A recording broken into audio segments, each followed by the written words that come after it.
1500 तो खोदो। मैं कहना चाहता हूं माननीय सभापति महोदय, आज हर पंचायत में हैंडपंप मिस्त्री की आवश्यकता है। एक आदिवासी बहन को राष्ट्रपति भवन पहुंचा दिया और कहां पहुंचाना आदिवासियों को? सुनो बोलो तो। माननीय सभापति महोदय, मंदिर का उद्घाटन है, बुलाया था क्या? माननीय सभापति महोदय, बुलाया था क्या आपने? ये योजना पहले जो स्थानीय वाक्य के राम मंदिर उद्घाटन में बुलाया था क्या आदिवासी को? प्लीज मौका दे, उसके लिए धन्यवाद। माननीय सभापति महोदय, जो 25-26 का जो बजट की घोषणा की है, मुझे तो लगता है कि ये बजट महलों में बैठकर बनाया है। ये बजट जिस तरह से एक माँ जब बच्चा रोता है पालने में, उसको खुश करने के लिए रोना बंद हो जाए यूँ करके वो झुंझुना पकड़ा देती है, तो उस झुंझुने को देखकर वो बच्चा चुप हो जाता है। उसी तरह से ये सत्ता पक्ष के जो भी हैं, वित्त मंत्री ने जो बजट घोषणा की है, तो वो राजस्थान की जनता को झुंझुनू पकड़ा दिया है। उस झुंझुनू से जनता खुश हो जाएगी। ये बजट है, इस बजट में कुछ नहीं है, ना आदिवासियों के लिए है, ना महिलाओं के लिए है, ना गरीब के लिए है, ना पिछड़ों के लिए है। खाली थोती घोषणा है इस बजट घोषणा में। माननीय सभापति महोदय, मैं जेजेएम की बात करूंगा। आज गांवों में जेजेएम की ये स्थिति है, पूरे जो रोड बने हुए थे वो रोड खोद दिए हैं और घरों में अभी तक पानी की एक बूंद तक नहीं गई है। ये जेजेएम की व्यवस्था है। भले शहरों में कहो, हमारे डूंगरपुर विधानसभा क्षेत्र में एक भी जेजेएम की टंकी बनी नहीं है और किसी घर तक घर नल की पानी की बात करते हैं, एक भी घर में एक बूंद पानी तक नहीं गया है। माननीय सभापति महोदय, मैं और भी क्या, माननीय सभापति महोदय, मैं कहना बिजली के खंभे के लिए बैठे थे। आपका नंबर आए तब बोल देना। माननीय सभापति महोदय, जो बोल रहे हैं बोलने दो, अपना नंबर आए तब जवाब दे देना। माननीय सभापति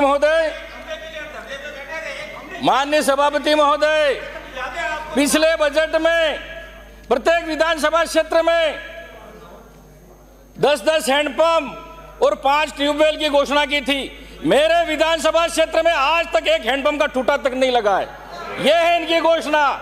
यह भी जो बात कर रहे हैं 1000 ट्यूबवेल खोदेंगे और 1500 हैंडपंप खोदेंगे। अरे जो पहले दिए हैं उनको तो खोदो एक बार, उसके बाद तुम 1500 और 1000 तो खोदो। मैं कहना चाहता हूं माननीय सभापति महोदय, आज हर पंचायत में हैंडपंप मिस्त्री की आवश्यकता है, लेकिन एक भी हैंडपंप मिस्त्री नहीं है। तो प्राइवेट लोगों को बुला के गांवों में 1000-2-2 हजार में ठीक कराना पड़ते हैं। तो मैं चाहता हूं कि इस बजट घोषणा में इनको हैंडपंप मिस्त्री की भर्ती अलग से होनी चाहिए थी, लेकिन ये हैंडपंप मिस्त्री का इन्होंने कोई हवाला नहीं दिया। माननीय सभापति महोदय, सिंचाई की बात करते हैं, किसानों को पानी मिलना चाहिए, लेकिन इसमें आदिवासी, दलित, गरीब और माइनॉरिटी के प्रति इनके मन में भावना ही नहीं है कि आदिवासी आगे बढ़े। लेकिन हमारे माही का पानी, जाखम का पानी, जैसमन का पानी, सोमकमला अंबा का पानी जवाई ले जा सकते हैं, जालोर ले जा सकते हैं, चित्तौड़ ले जा सकते हैं, लेकिन डूंगरपुर जिले के माननीय सदस्य उनको नहीं दिया जा रहा है। एक मिनट बीच में बोल रहा हूँ। एक आदिवासी बहन को राष्ट्रपति भवन पहुंचा दिया और कहां पहुंचाना आदिवासियों को? सुनो बोलो तो। माननीय सभापति महोदय, मंदिर का उद्घाटन है, बुलाया था क्या? माननीय सभापति महोदय, बुलाया था क्या आपने? ये योजना पहले जो स्थानीय वाक्य के राम मंदिर उद्घाटन में बुलाया था क्या आदिवासी को? प्लीज माननीय सभापति महोदय, पहले जो स्थानीय लोग हैं वहाँ टीएसपी एरिया के, उनके लिए कार्य योजना बननी। राम मंदिर का शिलान्यास एक हरिजन सफाई कर्मचारी से करवाया था। वाले दूसरे जिलों को पानी मिलना चाहिए। चौपाल। माननीय सभापति महोदय, इस बजट घोषणा में एक एनीकट की चर्चा नहीं हुई, एक तालाब की चर्चा नहीं हुई, और हमारे वहां पर टीएसपी एरिया में बारिश बहुत होती है, ज्यादा होती है, लेकिन वो पानी बहकर गुजरात में चला जाता है। लेकिन ये कार्य योजना नहीं बनाई कि हम वहां तालाब बनाएं, वहां एनीकट बनाएं, उन पानी को रोकें और किसानों को फायदा दें, ये इनकी कार्य योजना नहीं बनाई। माननीय सभापति महोदय, मैं ये भी मांग करना चाहूंगा कि पुराने कुएं हमारे हैं, उनको गहरा कराया जाए, उनकी मुंडेर बनाई जाए, नए कुएं खुदवाई जाए, लेकिन ये कोई कार्य योजना इस सरकार ने नहीं बनाई। ये सरकार आदिवासियों के प्रति, दलित के प्रति इनकी भावना नहीं है कि आगे बढ़े। माननीय सभापति महोदय, बिजली की बात करूंगा। अभी माननीय विपक्ष के जो सदस्य थे उन्होंने कई बात की कि हमारे समय में अभी बिजली खूब 24 घंटे आ रही है। मैं आपको कहना चाहता हूं, मेरे विधानसभा क्षेत्र में सिंगल फेज 4 घंटे बिजली नहीं आ रही है। 24 घंटे की बात तो दूर रही, सिंगल फेज 4 घंटे बिजली नहीं आ रही है। और 6 कृषि की तो बात ही छोड़ दो, 3 फेज की तो 5 मिनट में ट्रिप होता है, 5 मिनट में ट्रिप होता है, क्यारी में पानी नहीं पहुंचता है और लाइट गई और फिर कहता कटौती हो गई, पावर कट आ गया।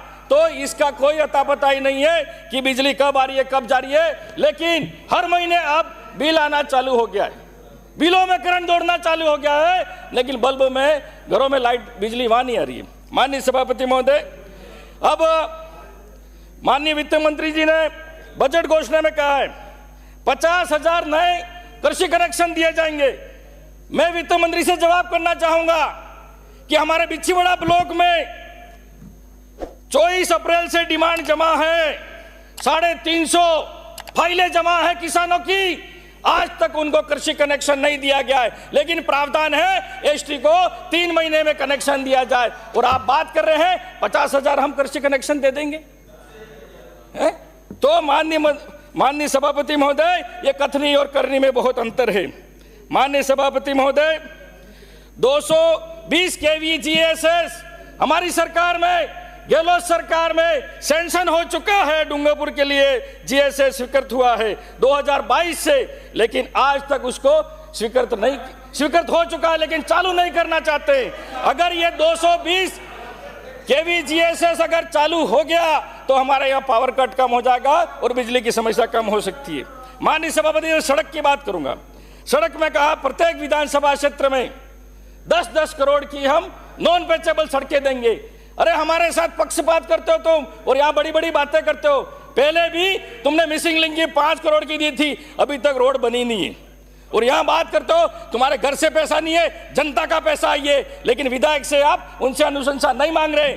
और आप बात करते हो कि हम हर विधायक को 10-10 करोड़ की सड़कें दे रहे हैं, इधर पक्षपात करते हो आप, और बात करते हो कि हम बिल्कुल है। माननीय सभापति महोदय, इस बजट सत्र में माननीय वित्त मंत्री महोदय ने 10-10 करोड़ प्रत्येक विधानसभा में दिए, लेकिन टीएसपी एरिया को माननीय वित्त मंत्री महोदय को देखना चाहिए कि आपने मरुस्थल के लिए तो 15 करोड़ किए, लेकिन टीएसपी जनजाति, अशिक्षित, आर्थिक कमजोर है, वो पिछड़ा है, उसके लिए भी 15 करोड़ करने चाहिए थे। लेकिन आपकी भावना, पता चलता है कि आपकी भावना आदिवासियों के प्रति नहीं है। माननीय सभापति महोदय, अब मैं बात करूंगा 1500 करोड़ अगले साल का तो कोई हिसाब किताब ही नहीं है। मंत्री जी पता नहीं रिमोट कंट्रोल से चल रहे हैं, मंत्री जी के पास पावर ही नहीं है, रिमोट कंट्रोल से चल रहे हैं। मैं साफ कह रहा हूं सभापति महोदय। माननीय सभापति महोदय, अभी बजट घोषणा में माननीय वित्त मंत्री महोदय ने 1750 करोड़ की घोषणा की है। इसमें यह भी लिख दिया है अनुसूचित जनजाति और अनुसूचित, अरे माननीय सदस्य,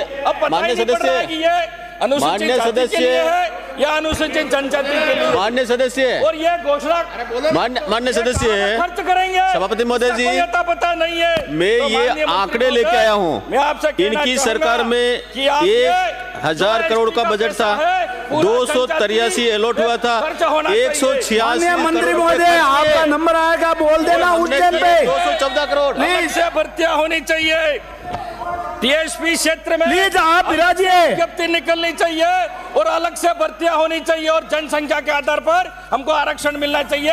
ये हमारे क्षेत्र की मांग है। 10 मिनट मेरे हुए नहीं है।